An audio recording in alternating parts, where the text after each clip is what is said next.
Welcome to part two of lecture 35 for ancient and medieval worlds. This is also on the Black Death.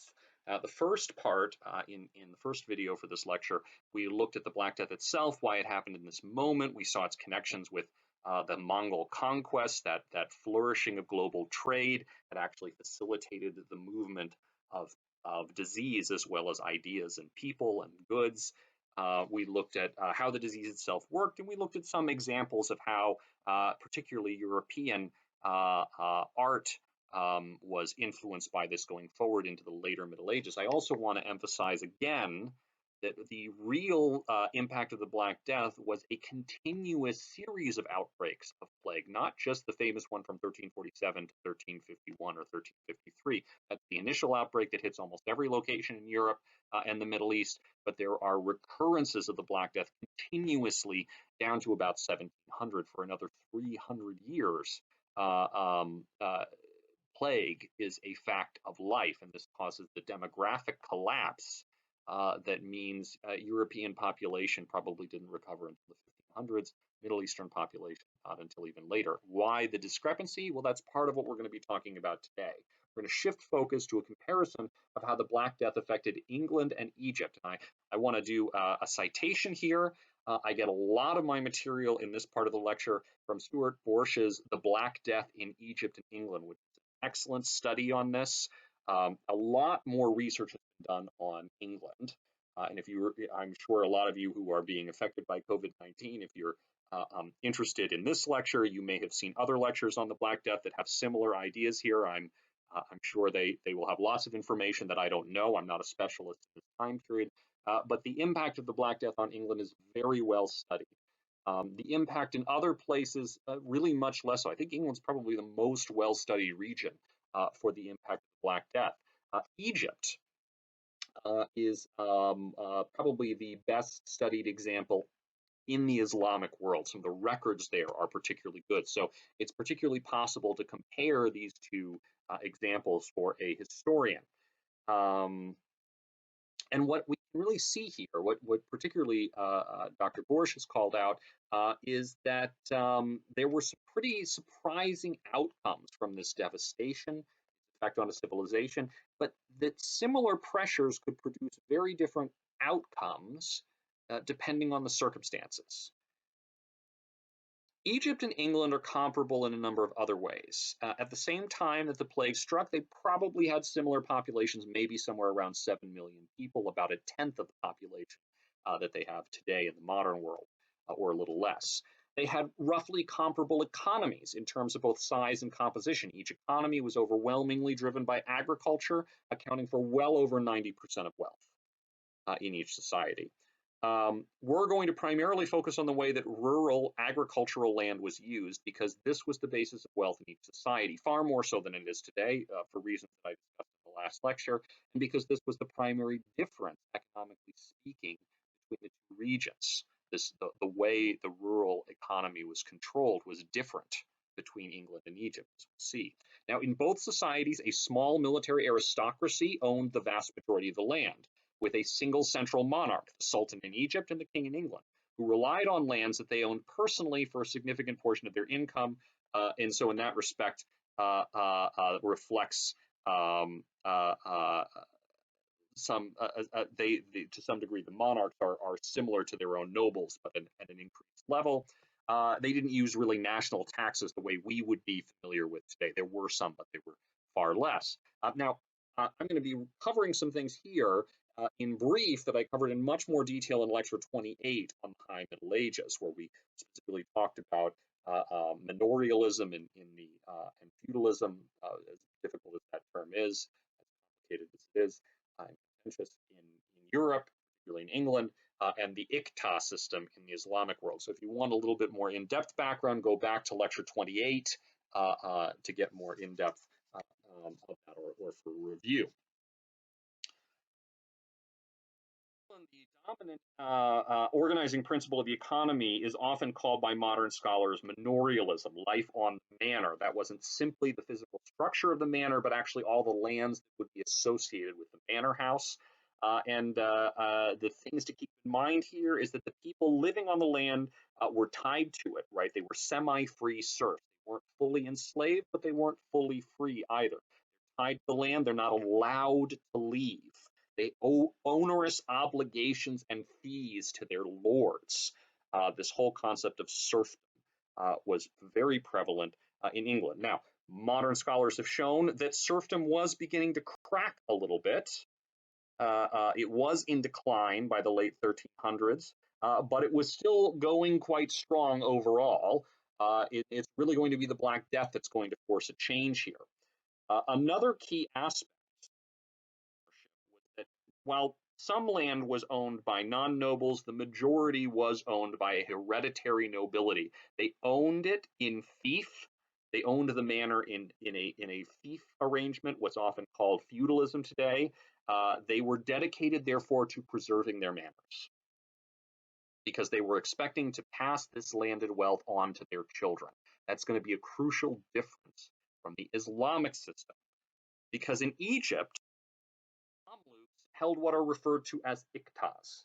Remember, the Mamluks, as we've looked at in several previous lectures, were originally slaves brought from outside of Egypt, directly incorporated into the military elite, converted to Islam. They then became the ruling class.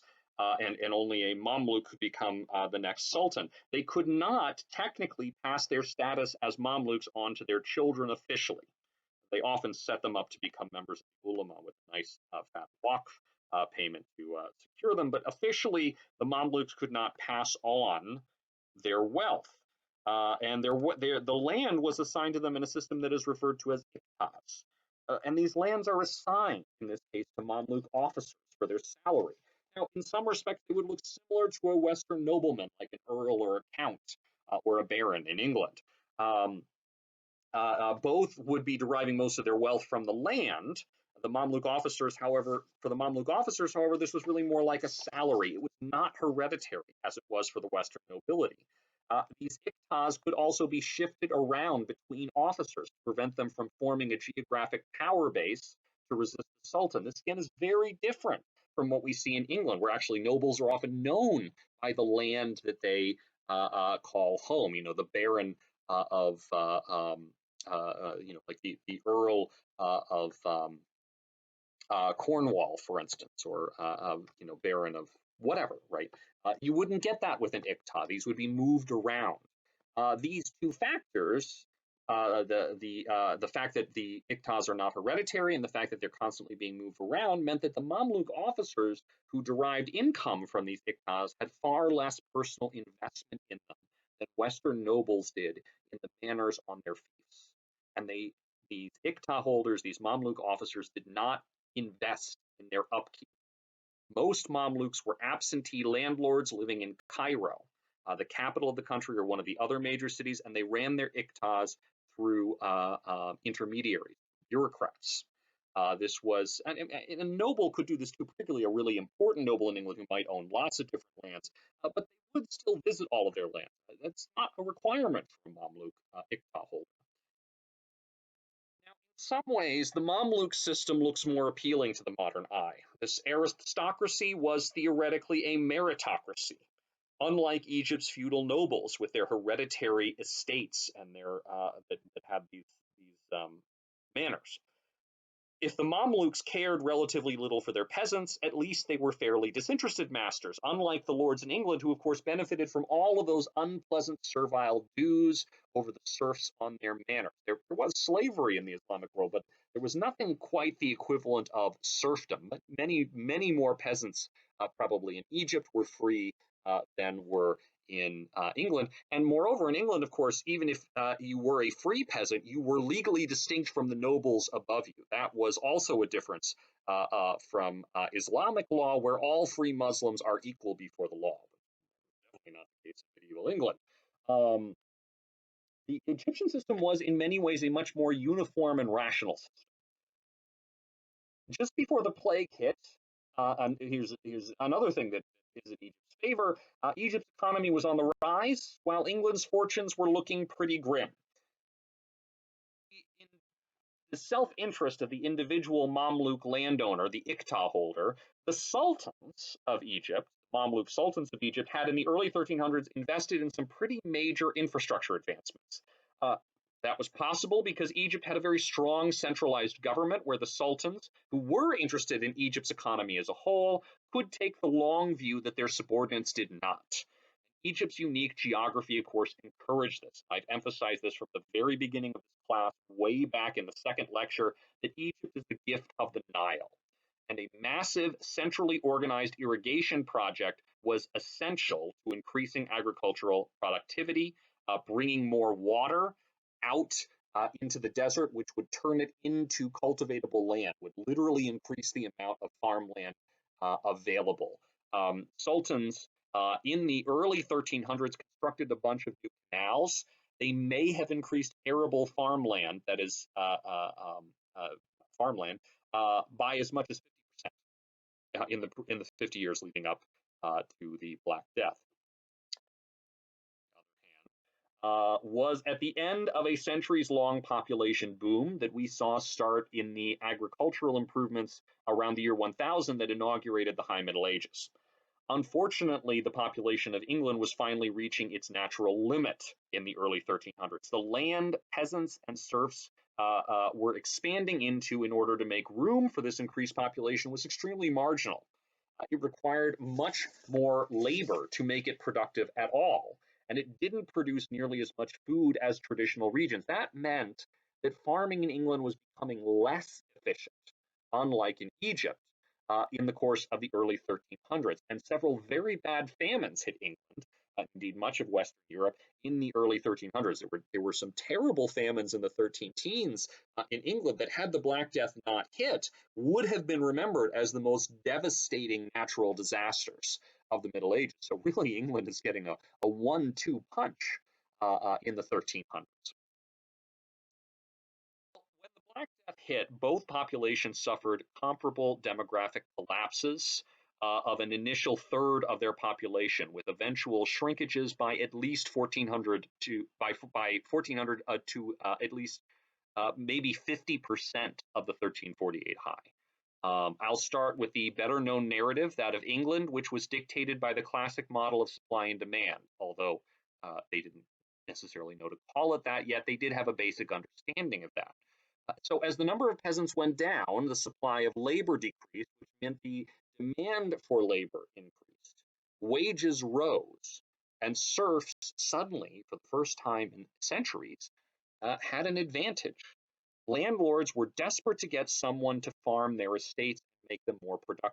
Agricultural land without people to farm it was, of course, worthless. This was one of the whole reasons why you forced people into serfdom, to make sure that they stayed on the land. Well, the nobles passed laws to freeze wages and to force the surviving serfs to stay on the land like they were supposed to. These proved ultimately impossible to enforce, but the Parliament in England actually met during the Black Death itself. They were that desperate to prevent exactly the results that ended up happening. This actually led a generation later, after, I mean, at first people were just dying of droves, but by a generation later, in 1381, peasants were so upset with these attempts to control, to try and prevent these attempts to control the labor market, that the largest popular uprising in medieval English history happened, Peasants' Revolt in 1381. It was a direct result of these attempts by the nobles to enforce the status quo on the peasants. Now, I want to point out here that this was not led by the commonest form of peasant out there. The serfs were not the ones leading this. The more well-to-do peasants were seemed to have been the ones in charge, particularly a figure named Wat Tyler. But they had some pretty radical demands. The radical ones were not met, but some of them were things like abolish serfdom. There were other ways in which their demands were not radical. For instance, they did not call for the overthrow of a king, but they did want some freedom, some more freedoms. They wanted an end to serfdom. They wanted an end to this attempt to control the labor market. The Peasants' Revolt was violently suppressed in 1381 by the kings and the nobles. But the nobles were very much afraid to provoke another peasants' revolt, and some of the demands of the peasants eventually ended up being met by the nobles, who were afraid of provoking another one. But more importantly, even if there wasn't legislation to end serfdom, uh, it was really in the noble's best interest to try and entice peasants onto his land or to stay on his land in any way that he could.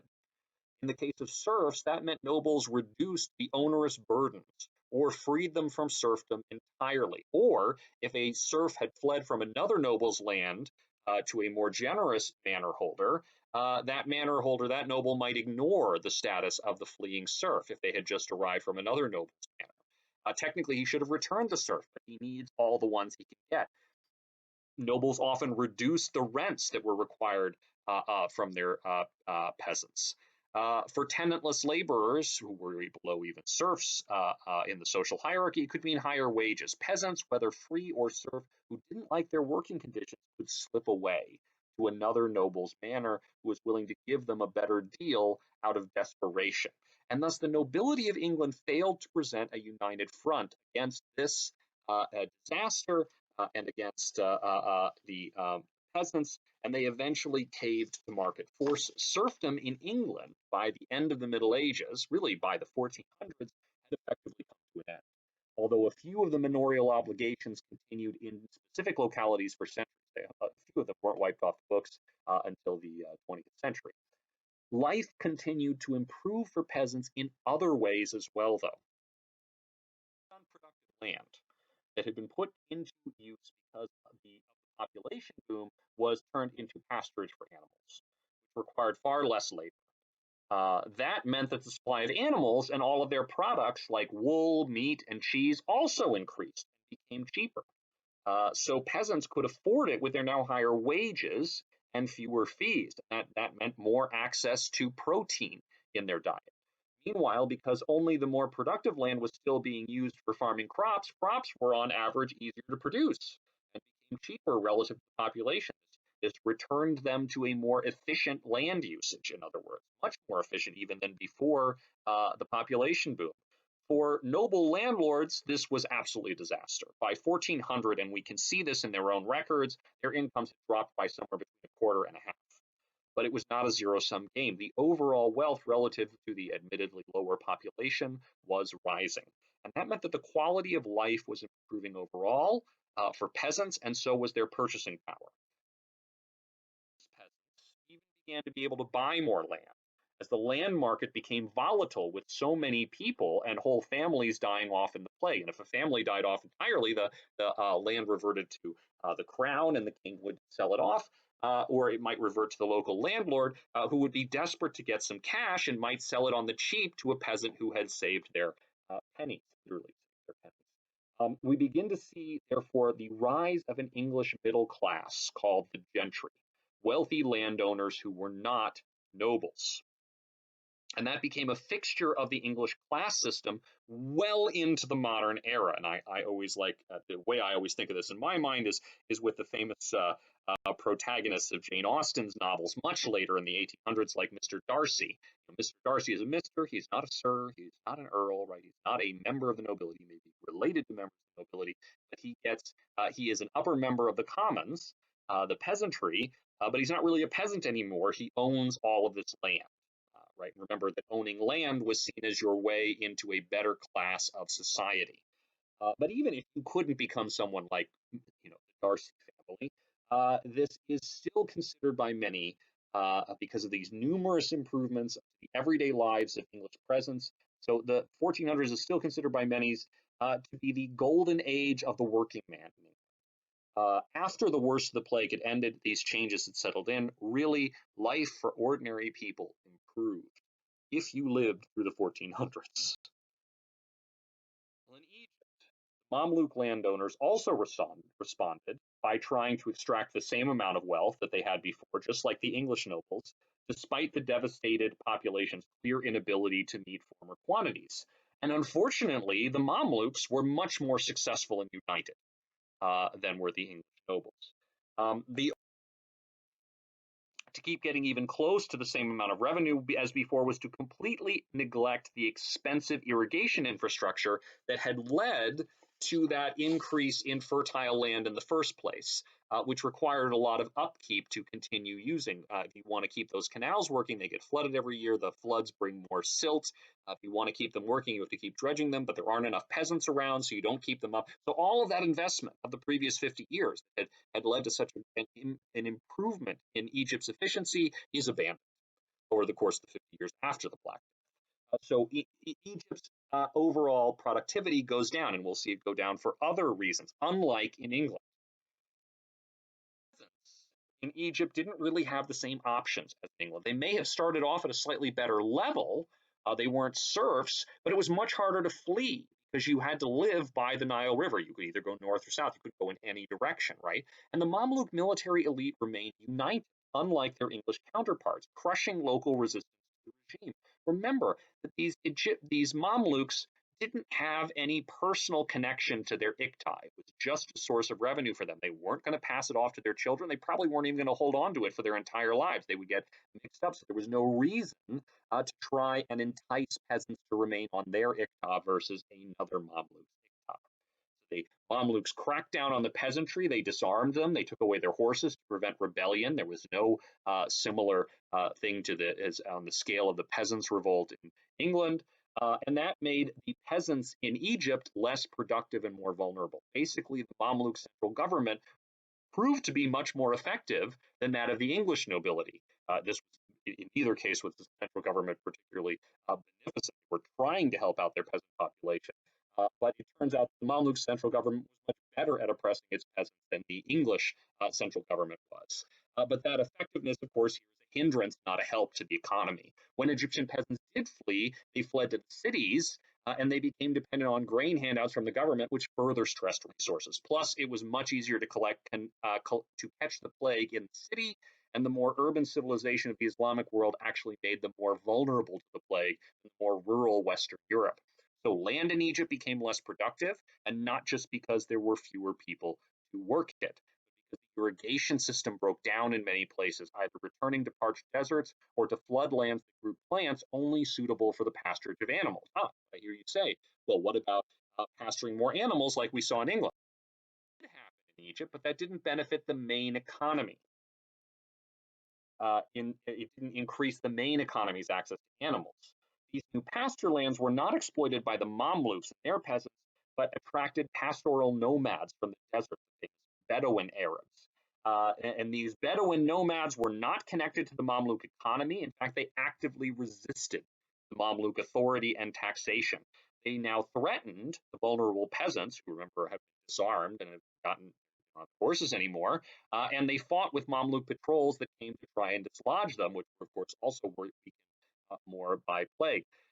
Many peasants who survived the plague ended up joining the nomads, who generally avoided the plague better because they weren't urban, right? They weren't settled down, they moved around. And these nomads then began actively sabotaging the irrigation system that was already under pressure because this would produce more land suitable to their pastoral lifestyle and their economy by producing these marshy lands that their animals could eat off of that couldn't be used by agriculturalists, and they thus furthered the economic catastrophe that benefited them. So Egypt lost not only people to the plague, but also lost productive land to this whole other economy of the Bedouin nomads that was at odds, at variance with the main economy under the Mamluks.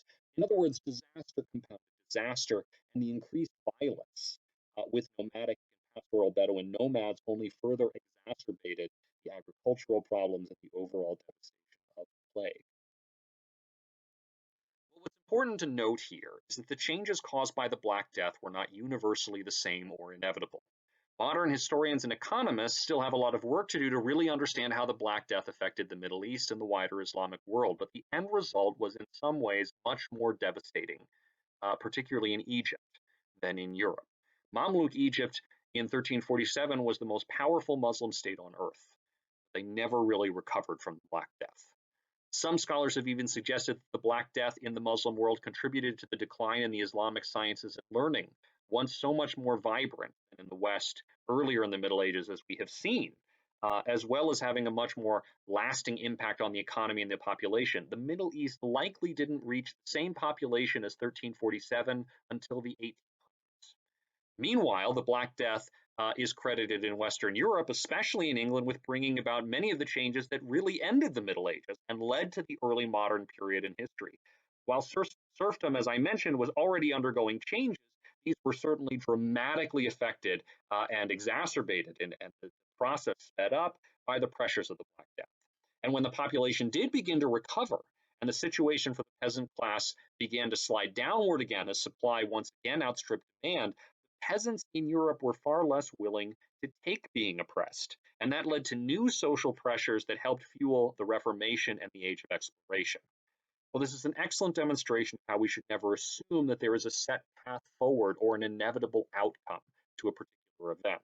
Different circumstances and, more importantly, different responses can lead to vastly divergent paths forward. History, therefore, is never inevitable.